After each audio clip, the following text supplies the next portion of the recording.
అవుతుందండి ఇది.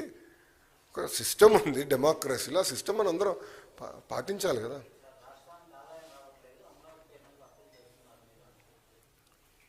రాష్ట్రానికి ఆదాయం రావట్లేదని ఆయనకి ఎవరు చెప్పారండి? ఏ కళలు కంటున్నాడు ఆయన?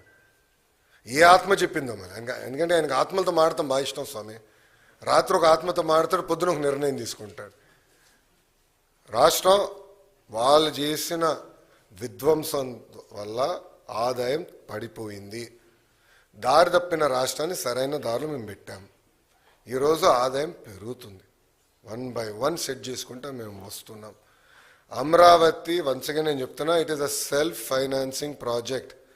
కేంద్ర ప్రభుత్వం 15,000 కోట్లు అమరావతికి నిధులు కేటాయించింది. ఆ నిధులు మేము ఖర్చు పెడుతున్నాం.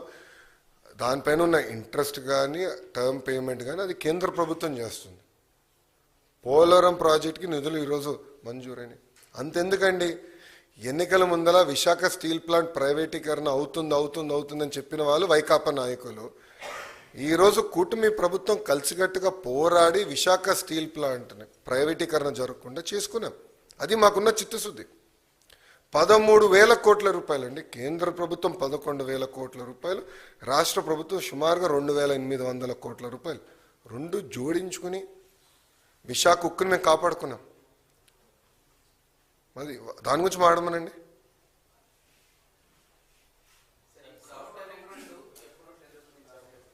అది మంత్రి నారాయణ గారు సమాధానం చెప్తారు. నాకు అంత ఐడియా లేదమ్మా.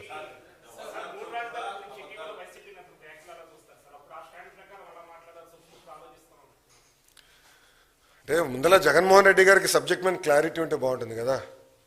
మీడియా మిత్రులు వెళ్ళినప్పుడు అడగాల్సింది ఆయన స్టాండ్ ఏంటో అమరావతి పైన. అంటే ఒక రాజధాని కట్టుబడి ఉన్నాడా, లేదంటే 3 ముక్కలు ఆటలాడుతున్నారా అనేది ఆయన సూటిగా ప్రశ్నించాడు. పాపం ఆయన చేతుల్లో ఏముందబ్బా, ఆయన చేతుల్లో ఏముందా?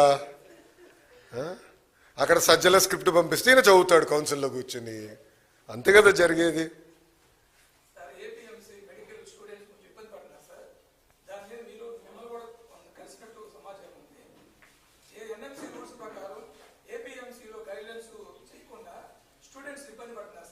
No. We are following NMC rules. We are strictly following NMC rules. And పక్క రాష్ట్రాల్లో ఏదైతే ఫాలో అయ్యారో అదే ఫాలో అవుతాడు. We are not going to break rules. NMC rules లేదు. No, NMCలో లేదు. అది మీరు తీసుకురండి. నాకున్న అవగాహన మేరకు స్ట్రిక్ట్గా, అందుకని నేను కొంచెం సబ్జెక్ట్ చదివాను. నాకు లేదు, నాకున్న ఇన్ఫర్మేషన్ రాంగ్ అవుతే మీరు నన్ను అది డీటెయిల్స్ ఇవ్వండి. బట్ నాకున్న సమాచారం మేరకు I have checked, we are following NMC guidelines. లేదమ్మా, రాలేదని.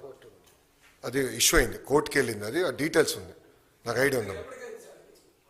మీరు అది కోర్టుని అడగాలి సార్. అమ్మా ఐ అండర్స్టాండ్ అమ్మా, ఇది కొత్త ఇష్యూ కాదు, ఇది నలుగుతున్న ఇష్యూ. బట్ NMC గైడ్లైన్స్ నేను ఫాలో అవ్వాలి. I'm duty bound by certain guidelines. అది నేను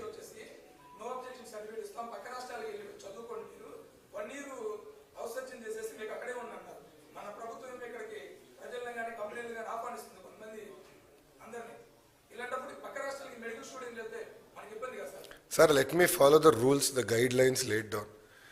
కోర్టు కూడా క్లారిటీ ఇచ్చిందా, then I can take up అమ్మా. అంతేగాని చట్టాన్ని ఉల్లంఘించే అలవాటు నాకు లేదు. Want be very clear.